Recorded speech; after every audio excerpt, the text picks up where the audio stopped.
Last week, Republican Troy Balderson struggled to beat Democrat Danny O'Connor in a House special election in suburban Columbus, an Ohio district that GOP has held for decades, and President Trump won by 11 percentage points 2 years ago. The race, still too close to call with a margin of 1,564 votes, won't be declared until August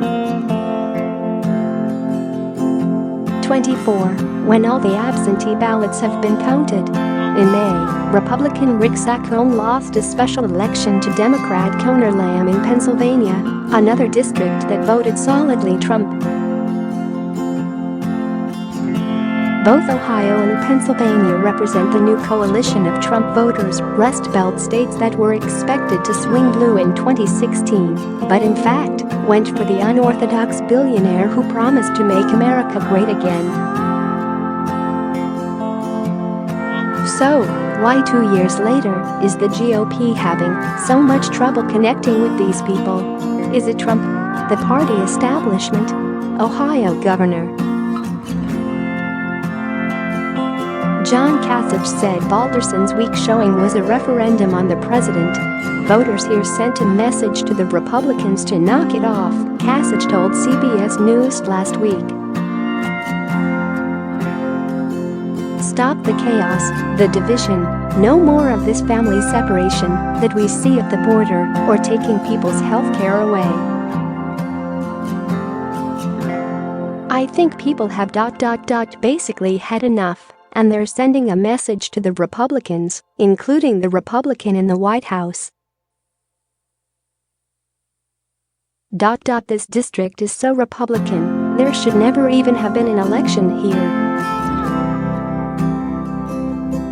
And it was so close, and in one of the counties that's so solidly Republican, where a Republican would normally win by 70%, it broke basically 50-50. But Kasich, who hasn't yet ruled out a run for president in 2020, has got the wrong end of the stick. The GOP's problem isn't its president. The problem is its message. Trump is the sun around which the solar system of American politics operates. You can't outshine him. And his base is solid. An August survey of validated Trump voters conducted by Pew's American Trend panel showed a vast majority of those who supported him in 2016 still hold fond feelings for him and his presidency. The survey said 82% of those who voted for Trump said they felt warmly toward Trump, with 62% saying they had very warm feelings toward him. Democratic candidates arguably have an easier sell, in that they can freely oppose Trump to rally their base. Republicans, meanwhile, can't just be pro-Trump.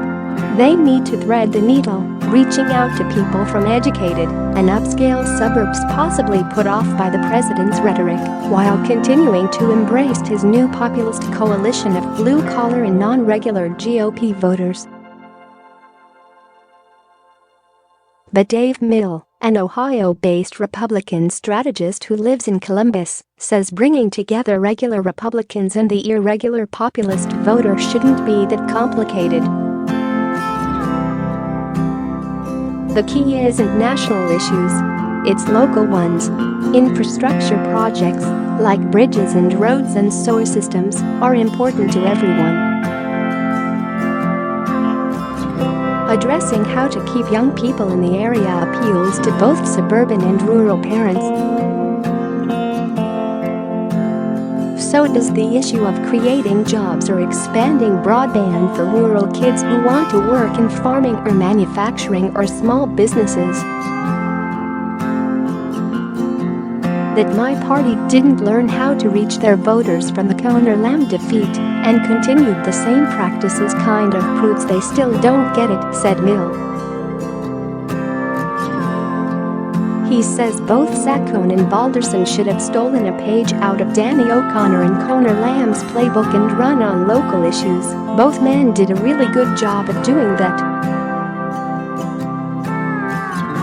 John Lapp, a Washington-based Democratic strategist, agrees.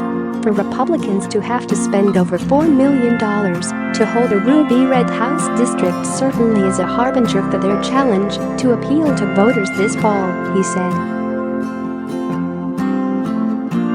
House special elections don't usually predict a party's fate in the midterms. The Democrats lost all their special elections leading up to the 2006 midterms, only to flip the House by 30 seats. 4 years later, the Republicans lost all their special elections going into the 2010 midterms and went on to trounce the Democrats by winning 63 seats back.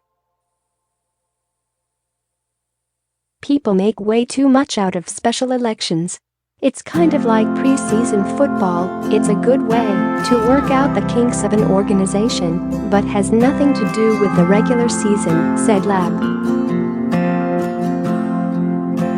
But it's a crucial time to start learning some very important lessons before the 2018 midterms. Keeping it local is the way you bring the regular Republican suburban voter and the new Trump voter together.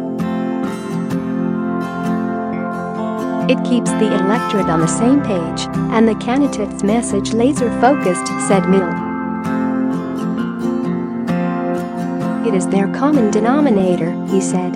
To identify with your voters is to be present with your voters. Every Republican House candidate running should be on the ground in their district, discussing local issues and refusing national cookie-cutter ads made by people who have never stepped foot on their main street. Whether it's the suburban mom or the blue-collar worker, voters will be willing to listen and connect with a candidate who makes them feel part of their community and part of something bigger than themselves. That's why Trump won in 2016 and forged his coalition in the first place.